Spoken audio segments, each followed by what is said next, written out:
Tepat 1 hari setelah HUT RI yang ke-79 tahun, Jessica Wongso terpidana kasus kopi sianida yang menewaskan Mirna Salihin pada 2016 silam dinyatakan bebas bersyarat dan mendapatkan remisi 58 bulan 30 hari. Ya, tentu kabar tersebut mengejutkan banyak pihak. Lantaran sebelumnya Otto Hasibuan, kuasa hukum Jessica Wongso, masih mati-matian mencari novum yang diduga disembunyikan oleh seseorang dan juga baru berencana untuk mengajukan peninjauan kembali atau PK. Untuk mengetahui beberapa fakta tak terduga di balik kebebasan Jessica Wongso, maka inilah 5 fakta tak terduga di balik kebebasan Jessica Wongso versi Cumi Top 5.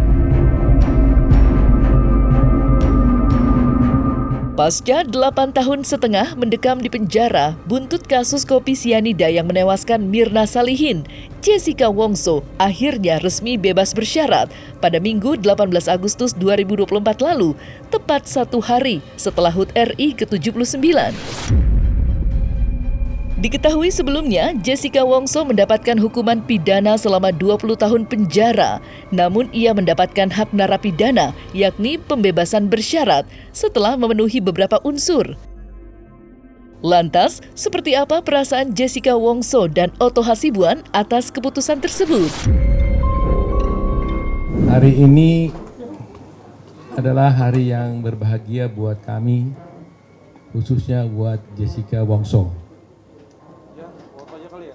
Karena hari ini Tuhan memberikan kesempatan kepada Jessica untuk dapat bebas bersyarat dari lapas Pondok Bambu, yaitu hari ini tanggal 18 bulan 8 tahun 2024. Jadi persis Jessica sudah hampir 8 tahun lebih, 8 tahun setengah menjalani hukuman di penjara Pondok Bambu Cipinang, Pondok Bambu, lapas Pondok Bambu. Saya hari ini bersyukur karena sudah bisa keluar dari lapas dan bertemu kembali dengan keluarga dan teman-teman, dan ini pengacara-pengacara yang sudah seperti keluarga untuk saya. Terima kasih untuk dukungannya semuanya, doa, support, dan segala macam hal-hal yang baik untuk saya. Itu sangat berarti yang membuat saya kuat untuk selama ini saya bisa bertahan. Maaf saya gugup karena banyak banget orangnya. Untuk pendukung-pendukung saya yang hadir hari ini, terima kasih banyak udah meluangkan waktu untuk ketemu di sini. Semoga semuanya selalu sehat dan baik-baik aja.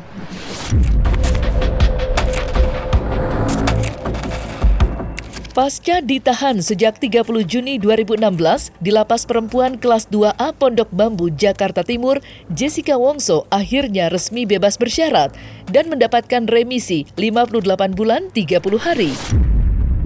Menurut Otto Hasibuan, kuasa hukum Jessica Wongso, tidak ada larangan apapun untuk Jessica Wongso selama bebas bersyarat. Hanya saja, Jessica Wongso harus berkelakuan baik lantaran ia masih harus wajib lapor selama masa remisinya. Lantas, seperti apa penjelasan Otto Hasibuan terkait remisi Jessica Wongso? Dan seperti apa pandangan masa depan Jessica Wongso usai mendapatkan remisi tersebut? Tidak ada larangan-larangan apapun yang disampaikan kepada saya. Tapi saya lawyer kan tahu bahwa ada aturan-aturan seorang yang baru dibebaskan itu yang harus ditaati karena dia masih bebasan bersyarat. Ya kan? Jadi harus dia taati. Tapi itu tidak berarti dia tidak bisa berkata apapun, tidak, ya kan? Tetapi dia harus berkelakuan baik juga di luar, ya kan? Contoh umpamanya dia tidak boleh melakukan perbuatan-perbuatan yang jahat di luar, ya kan? Itu salah satu contoh. Karena itu aturan yang dibuat oleh di PB.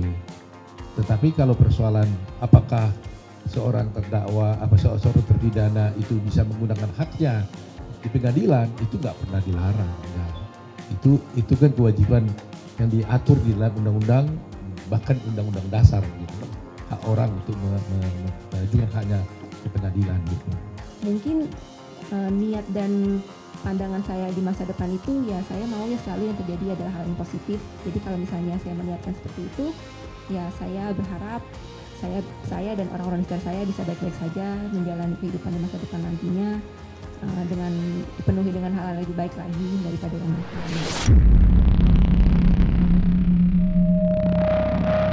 Menurut Oto Hasibuan, Jessica Wongso diputuskan bebas bersyarat lantaran memenuhi seluruh ketentuan serta berkelakuan baik selama di dalam lapas.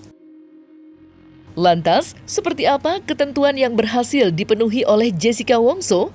Dan seperti apa kelakuan baik yang Jessica Wongso lakukan di dalam lapas selama kurun waktu 8,5 tahun? Seperti saya katakan tadi, saya tidak bohong, boleh tanya itu Pak Andika. Saya tanya tadi, itu sebenarnya Jessica ini keluar kenapa? Dia bilang semua aturan-aturan yang ada di dalam persyaratan itu semua dia penuhi. Terus terang saya nggak ngerti mana detailnya. Secara umum sebagai lawyer kan saya tahu pasti harus berkelakuan baik, ya kan? Nah sehingga kalau tadi Christine ditanya, ya benar juga ya. Selama ini kan diperlihatkan di dalam persidangan seakan-akan Jessica ini kan berperlakuan buruk, macam-macam. Tapi kenyataannya 8,5 tahun dia di penjara, nyata-nyata dia berkelakuan baik.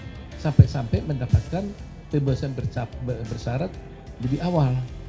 Kan gitu kan? Nah apa itu boleh nanti ditanyakan kepada LP karena saya tidak punya kompetensi untuk menjawabnya. Saya hanya bertanya tadi kenapa dikeluarkan. Jadi mestinya kan saya yang mengajukan surat supaya dia dikeluarkan kan? Kan wajar dong lawyernya mengeluarkan. Kami enggak, saya enggak pernah mengajukan surat. Boleh cek. Enggak pernah mengajukan surat, enggak pernah apa, saya enggak tahu terakhir ya. Terakhir enggak mengajukan juga. Enggak juga. Enggak ada yang antara kita mengajukan surat. Tiba-tiba ada pemberitahuan, dia mendapatkan itu. Wah kaget juga. Kemarin-kemarin saya nggak berani ngomong, tapi memang sungguh selama di lapas dia juga banyak bermanfaat lah. Dia juga mengajari orang berbahasa Inggris, dia mengajar orang yoga gitu ya. Mengajar yoga, dia ikut juga dalam kerajinan-kerajinan. Tadi mana ada satu, ini satu bukti lah saya akan tunjukkan ya. Masih ingat ya, Jess ya? Ini adalah waktu cucu saya lahir 8 tahun yang lalu, dia di lapas. Dia dengar waktu cucu saya lahir, dia bikin ini. Hasil kerajinan tangan dia sendiri. Di lapas ini. Dia serahkan. Nah ini putri saya ini yang tadi dia dengar dia keluar, datang ke sini tadi, dia bawa ini. Loh, apa itu saya bilang yang dulu dikasih Jessica, saya mau ketemu dia bilang terima kasih katanya. Ini. Nah begitulah dia perilaku dia di lapas sampai bikin begini dan banyak yang bisa diajarinya di sana membuat seperti ini. Kalau berkelakuan baik itu kan notabene karena di lapas itu banyak peraturan ya. Jadi kalau saya tidak melanggar peraturan itu udah nilai baik. Tapi kalau saya berbuat lebih untuk membantu atau menolong orang lain itu lebih baik lagi.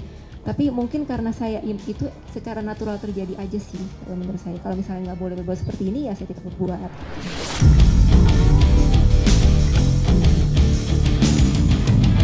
Untuk melengkapi berkas upaya peninjauan kembali atau PK yang sebelumnya direncanakan untuk membebaskan Jessica Wongso, Oto Hasibuan diketahui berusaha mati-matian mencari novum-novum yang diduga disembunyikan. Dan kini, menurut pengakuan Oto Hasibuan, ia telah memiliki novum tersebut, serta mengetahui pihak yang menyembunyikannya selama ini. Ya, terus terang aja kami memiliki novum untuk perkara ini. Berbeda dengan yang dulu, sekarang ini justru kami menemukan novum. Novum itu kan begini. Novum ini adalah suatu bukti yang ada pada waktu perkara itu dijalankan. Tetapi tidak kami temukan bukti itu pada waktu perkara itu berjalan. Yang mana kalau bukti itu tadinya ada pada waktu itu dan bisa kami sampaikan di pengadilan, maka putusan hakim akan bisa berubah. Nah ternyata selama perkara ini berjalan sekian tahun, 8 tahun ini, kami tidak pernah menemukan bukti itu. Sehingga tidak ada alasan kuat untuk menyatakan ketidakbenaran itu.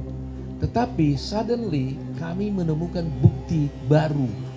Yang mana bukti itu sebenarnya ada pada waktu itu, tapi disimpan oleh seseorang, disembunyikan oleh seseorang, sehingga terhilang bukti itu, sehingga putusan itu memberatkan dia.